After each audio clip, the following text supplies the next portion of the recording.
So last class we talked about sine and cosine. Does this shape still look familiar to you?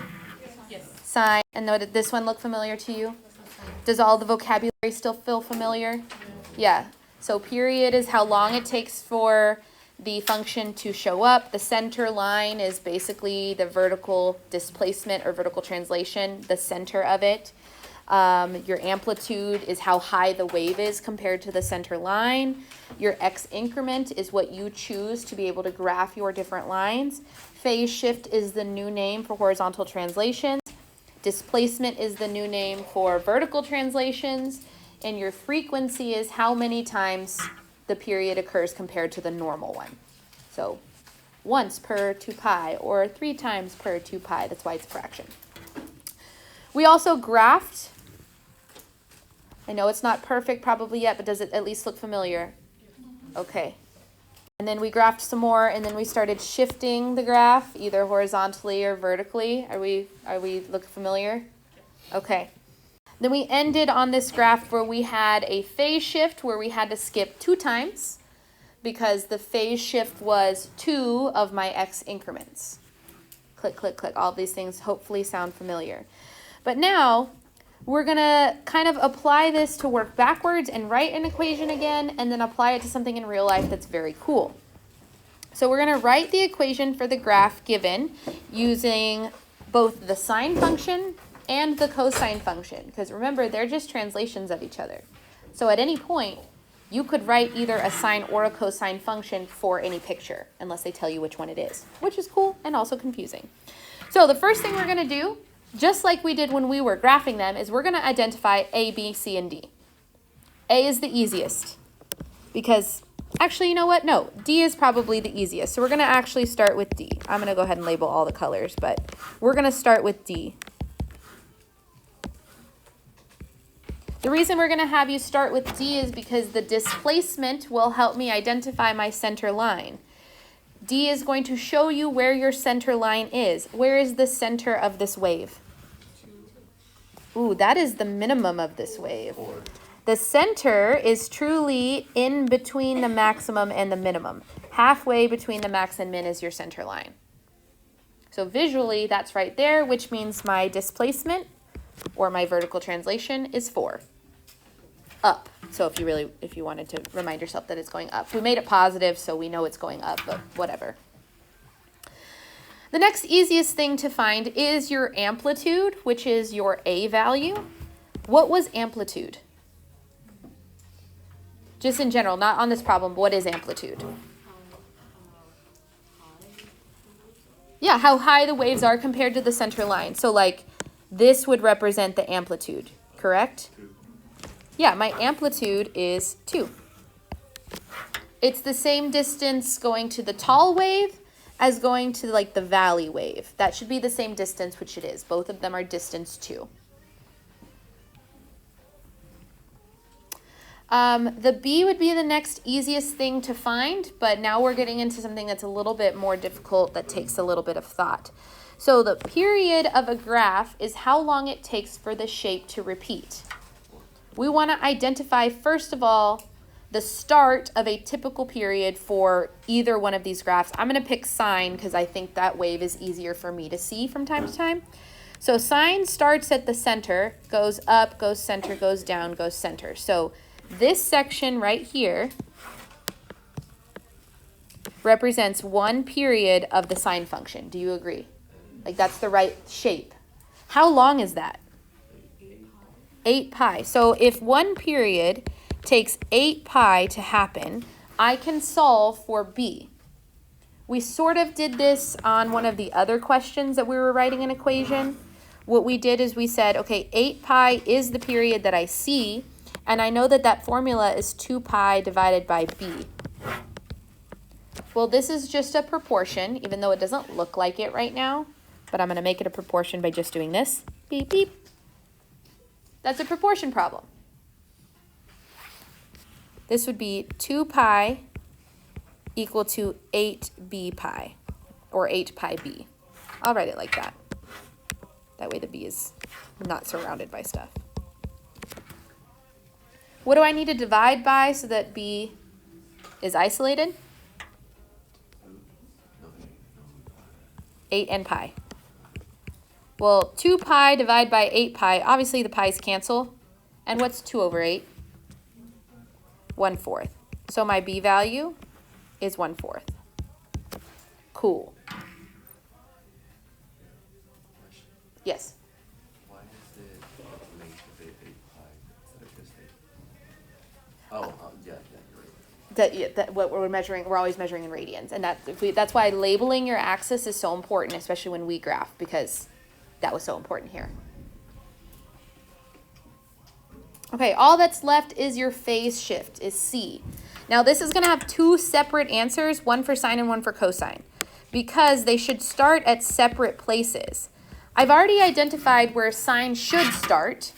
Sine should start here. I think I put a bunch of, I'm tongue twisting myself. Sine should start here. How far away from the origin or from 0 is that starting point? 2 pi. Okay, so the phase shift for the sine version of this is going to be 2 pi. Specifically 2 pi that direction. To the right. Okay, now we need to identify, because we're going to do cosine as well, what the phase shift for cosine would be. Where does cosine normally start? Center, max, center, or min? Max. So it should start here. So the phase shift for cosine is 4 pi, that direction. Great. That's all the info we need to be able to put A, B, C, and D into a sine and cosine function. And look, I even wrote the equation up there for you, so you know exactly where to put things. You're going to put the A where the A goes. You're going to put the B where the B goes, the C where the C goes, and the D where the D goes. Oh, I'm so nice. Okay, great. So here we go.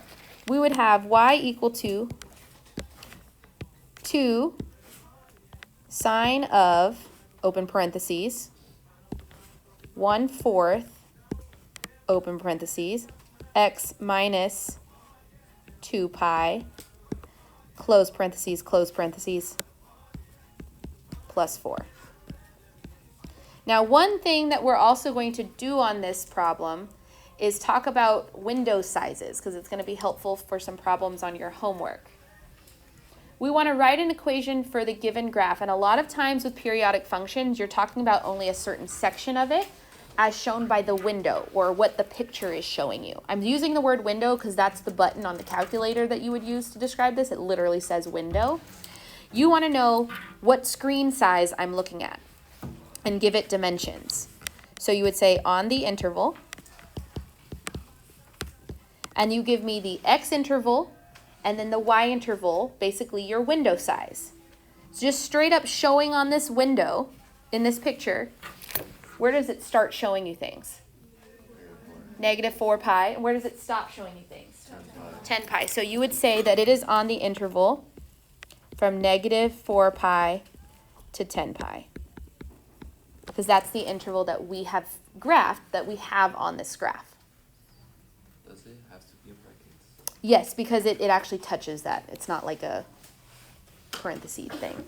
Now, one thing we can add to this is because a couple problems on your homework ask for dimensions of the window. They also ask for the y dimensions. So like truly, what's the lowest y value? -2. And what's the highest y value that we see? 8. So it's literally just asking for the window size. Again, I'm using the word window size because that's the button on your calculator, and what the pictures will look like in your textbook. Like it's truly like a calculator screen. Yes? On the top of the graph, yeah.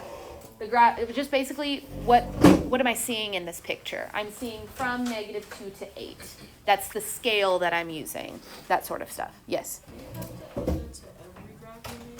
No, not unless it asks. But it also will help because some of the graphs that you're asked to make on your homework says graph it from -2 pi to 2 pi. So you need to know the window that I'm asking for. Or graph it from 0 to 2 pi. Know the window. Some of them let you choose the window, so it doesn't matter. But if it asks for a specific window, you need to know what that means. Okay? Now we're going to do literally the same thing with cosine, but it's the same for every single part of it minus the phase shift. Like literally the same. It would be y equal to 2 times cosine of 1/4 x minus, this time, 4 pi, close parentheses, plus 4 on the interval. I mean, the window didn't change, so we use the same interval, the same window. Oh, I'm running out of room. Yes. So, when you on C, on sine, how do you get 2 pi to the other way? How does that work? For the phase shift? Yeah, Okay, I'm going to zoom in, so if I need to zoom back out for people to write, I will in a second. that's on the green part. So normally, the sine curve should start where this part is here on the y-axis. Oh. So the okay. distance from where it should start to where it did start was 2 pi shoved that direction to the right. So in my formula, it's minus, because minus transformations go to the right. And sine is over in the middle. And then cosine should start at its maximum. So the distance from the y-axis to the first maximum, my shift, is 4 pi.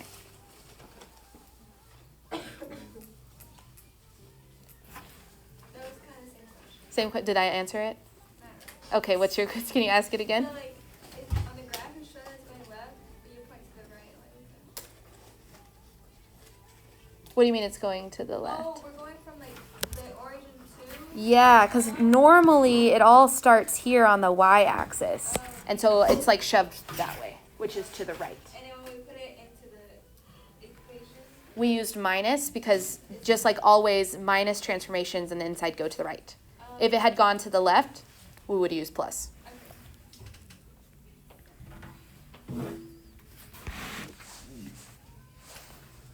Is there a reason, this does not have to do with the cosine, I'm just asking, Uh-huh. is there a reason why, like, it reverses whenever it's in parentheses? Like, you know, instead of going the usual kind of like right for positives and left for negatives, it's vice versa. The formula itself has a minus sign in it. So when you subtract a positive number, the positive number is your shift. You're going a positive direction, but in the formula, you've subtracted it. So it is a positive right number, but because the formula has a negative, it looks like it's minus something. And if the number was going to the left, it would be a negative number, but you plug in a negative number to a formula with a negative number, negative is positive. That's a good question. But usually you can just think, if it's in parentheses and I want it out, it has to be the opposite. That's a pretty good rule of thumb for algebras. Okay, after lunch, we'll go over this last example, which is very, very cool, especially if anybody is interested in medical sciences. It's very cool. This last question is very cool. It has to do with, like I said before lunch, the medical science. A person's blood pressure follows a sine wave corresponding to the beats of the heart. Suppose a particular individual's blood pressure at time t, which is measured in minutes, is P of t equal to 20 sine of 160 pi t plus 100. What does this mean about the person's heart rate and blood pressure? So first of all, they give us an equation. We should probably take a look at that. It is graphed for you on your paper, so you don't have to graph it. We just need to interpret this graph. So first of all, where is the center line for this graph? Way bar. At 100. There's multiple ways we could figure that out. Number one, look at the graph, but I know those numbers are small and maybe illegible based on the print.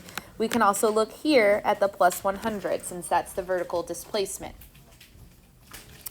Okay, since we know the center line, what is the amplitude? 20. We know that for multiple reasons. Number one, we can see on the graph, oh, that was a terrible straight line. Let me try again. That to go from the center line to the maximum, that would take 20 units. Also, there's a 20 here in the front for my vertical stretch.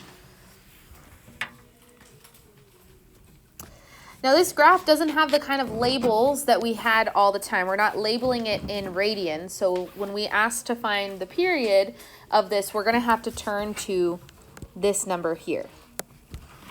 But remember that the period, bless you, is just 2 pi divided by b, bless you, which is 2 pi divided by 160 pi. It's not as easy to see the period on here, like I said, because it's not labeled in radians. But if you actually reduce that fraction, 2 pi over 160 pi, the pi's will for sure cancel. And 2 over 160, 1 over 80. So we didn't talk a lot about frequency. But the frequency of this graph is just that's not how you spell frequency. The frequency of this graph is just the reciprocal of the period. So my frequency is 80 over 1, or 80. And now when you think about frequency of something, you might think of like how many times it happens per minute. Maybe specifically how many beats per minute this heart is pumping. So the frequency here tells me that this person's heart rate is 80 beats per minute. That all comes from the B value in the sine wave, comes from the period and the frequency. That's your beats per minute, which is very cool. We did find earlier that the displacement of this graph was 100. That means my center line had been moved up to 100. What is the maximum value that this graph gets to? 120. 120. So 100 plus 20, so it's my displacement plus my amplitude. What's the minimum that this graph gets to? 80, which is 100 minus my amplitude. So this 120 over 80, if you've ever done anything to do with nursing, that should ring a bell as something important. This person's blood pressure is 120 over 80. This is your systolic blood pressure, and this is your diastolic blood pressure. That is average. Yeah. 120 over 80 is average. It would be high for me because I have a low blood pressure, but that's why you have baselines to know what is abnormal for you versus normal for you. But 120 over 80, typically very solid. And that's how, if we were to get a graph of a heart rate, a nurse or doctor would be able to decide if you had high or low blood pressure. I know when they do it, they usually put the little squeezy thing on your arm and then listen, because they are listening to the glug glug of your heart. This is the glug glug of your heart. They're listening for the difference in how long it takes for it to glug and lug, which is your blood pressure, 120 over 80. Very scientific terms here, glug and lug, okay? But y'all know what I'm talking about, like boop, boop, boop, boop, glug, glug, glug, glug. Okay, whatever. I'm going to stop talking now.